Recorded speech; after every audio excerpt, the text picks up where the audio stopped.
जय माता रानी भक्तों, आप सभी का स्वागत है आपके अपने चैनल पर संदीप भक्ति ज्ञान गंगा में। भक्तों, चैत्र मास में कृष्ण पक्ष की सप्तमी या अष्टमी तिथि को माता शीतला का पूजन किया जाता है। साथ ही साथ होली के समाप्त होने के बाद पड़ने वाले पहले सोमवार या शुक्रवार को ये पूजन किया जाता है। महिलाएं अपने परिवार व संतान सुख के लिए, अच्छे स्वास्थ्य के लिए, उत्तम भविष्य के लिए माता शीतला का पूजन करके उनसे प्रार्थना करती हैं कि उनके घर में किसी भी प्रकार का रोग दोष ना आए और घर में सुख समृद्धि बनी रहे, क्योंकि माता शीतला के पूजन में ठंडे और बासी भोजन का भोग लगाया जाता है, इसलिए इसे बासोड़ा भी कहा जाता है। तो भक्तों, आज की इस वीडियो में मैं घर पर किस तरह से सरल विधि से आप माता शीतला का पूजन कर सकते हैं, तो वह मैं विधि बताने वाली हूँ।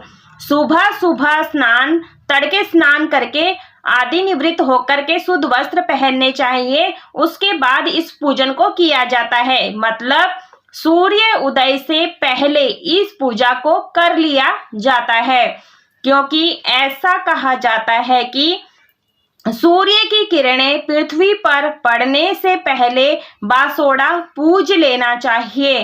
तो इसकी बहुत ही सरल पूजा विधि मैं आपको करके दिखाने वाली हूँ, तो वीडियो को बिना स्किप किए हुए लास्ट तक पूरा देखिएगा।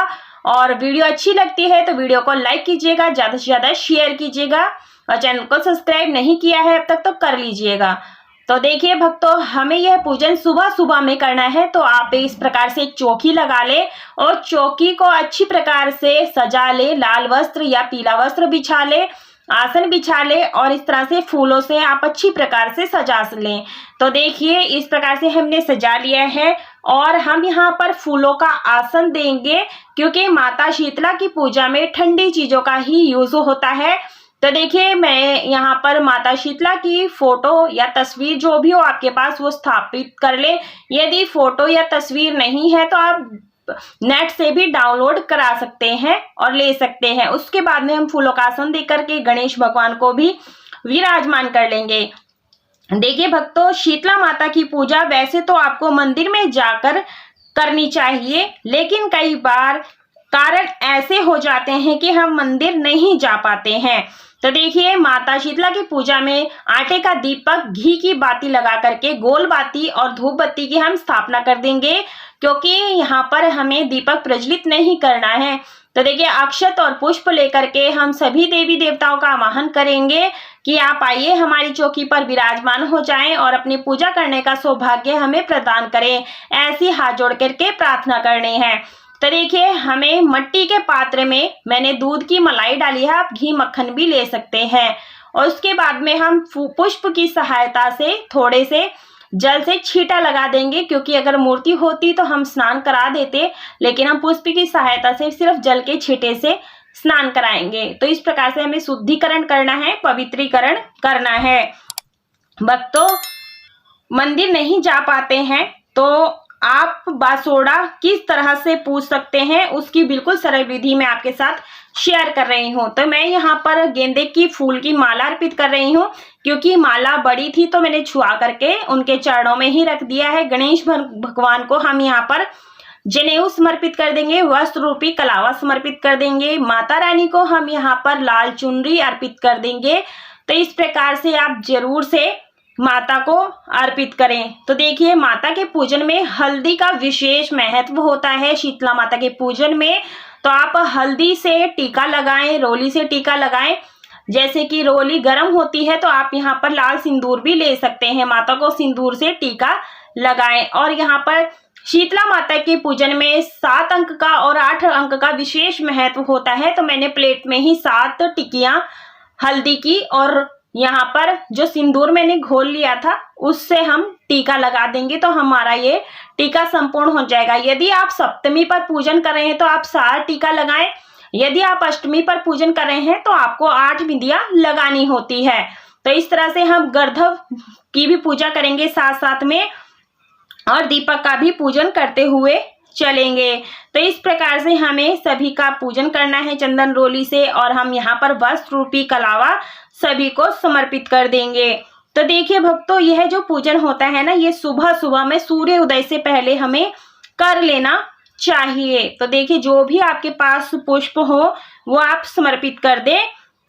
भक्तों देखिए यहाँ पर माता को मैं लाल फूल अर्पित कर रही हूँ। यदि आपको गुड़हल के फूल मिल जाते हैं तो बहुत ही शुभ रहता है, क्योंकि माता को गुड़हल का फूल विशेष रूप से अति प्रिय होता है। भगवान गणेश जी को भी गुड़हल का फूल अति प्रिय होता है। यदि नहीं है तो आप गुलाब के फूल अर्पित कर सकते हैं।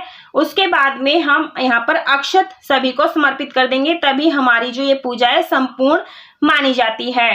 तो देखिए भक्तों, जो ये हल्दी का टीका हम इसलिए लगाते हैं क्योंकि हल्दी में एंटीबायोटिक गुण होते हैं जो कि घाव में भी काम आते हैं। तो देखिए हम मिट्टी के पात्र में जल ले लिए हैं, क्योंकि इस दिन से हम ठंडा जल पीना शुरू कर देते हैं। तो माता शीतला को भी ठंडे पात्र में ही, यानी मिट्टी जो होती है ठंडी मानी जाती है, तो ठंडे ही हमें पात्र में भोग लगाना है। उसके बाद में ऋतु फल का भोग लगा देंगे। जो आटे से हमने ये निम्बोलियां बनाई है 5, तो ये हमें आलूने बनाने हैं, इसमें नमक नहीं डालना होता है, इस बात का ध्यान रखिएगा। और बाजरा माता को जरूर से भेंट करें। और कहीं कहीं पर ये बाजरे बोए भी जाते हैं, यदि आपके यहाँ पर बोए जाते हैं तो आप जरूर से बोएं। तो इस प्रकार से देखिए माता की पूजा में विशेष रूप से मूंग, जो चने की दाल है, और मूंग को भिगो करके अर्पित किया जाता है। गुड़ चावल की खीर अर्पित की जाती है, गुलगुले और दही विशेष रूप से अर्पित की जाती है। तो आप जरूर से अर्पित करें, इत्र लगाएं।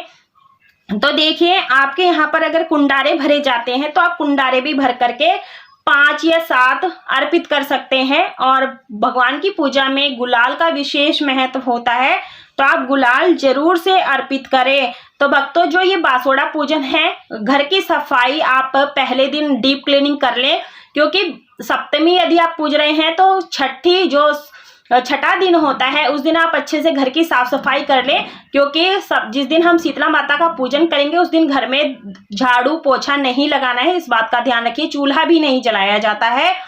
उसके बाद में माता को श्रृंगार की सामग्री अर्पित करने के बाद में हम यहाँ पर माता शीतला की कथा पढ़ेंगे।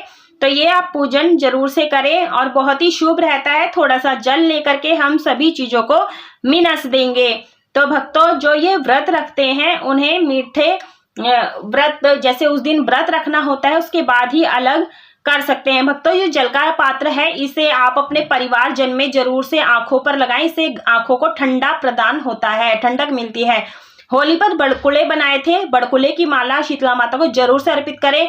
पूजन हो जाने के बाद में इसे नदी में या फिर गमलों आदि में विसर्जन किया जाता है, तो इसे हमें यूज नहीं करना है, इसका विसर्जन बाद में किया जाता है। भोग प्रसाद आप परिवार जन में बांट करके ग्रहण करें। उसके बाद में अपने सामर्थ्य अनुसार दक्षिणा जरूर से निकालें। पूजा में रही जो भी कमी बेसी रहती है वो दक्षिणा से पूर्ण हो जाती है। तो इस तरह से हमें यह पूजन करना बहुत ही सरल होता है। यदि आपको नीम की पत्तियां मिल जाती हैं तो माता को नीम की पत्तियां जरूर से अर्पित करें, क्योंकि माता को नीम की पत्तियां अत्यधिक प्रिय होती है, क्योंकि नीम ठंडी मानी जाती है और रोग शोक से दूर रहती है। माता के हाथ में झाड़ू और सूप है, तो इससे जो झाड़ू से वो रोग दोष को दूर भगाती है, सूप से भी दूर भगाती हैं। तो यह आपको बहुत ही सरल पूजा विधि मैंने आपको करके दिखाई है। तो कैसी लगी आपको यह पूजा विधि जरूर बताइएगा। आज के दिन आप झाड़ू खरीदकर घर ला सकते हैं और उसका भी पूजन कर सकते हैं। तो इस प्रकार से हमें यह पूजन करना चाहिए और माता के समक्ष छोड़ देना चाहिए। तो इस प्रकार से हमें यह पूजन साथ साथ में करते रहना चाहिए और अपनी संतानों की रक्षा के लिए भी उनसे प्रार्थना करनी चाहिए। साथ ही साथ माता से पूजा में रही भूल चूक कमी के लिए प्रार्थना जरूर से करना चाहिए। तो देखिए ये पूजा विधि पसंद आई, वीडियो को लाइक शेयर सब्सक्राइब जरूर से कीजिएगा। कमेंट बॉक्स में शीतला माता की जय अवश्य लिखिएगा। राधे राधे।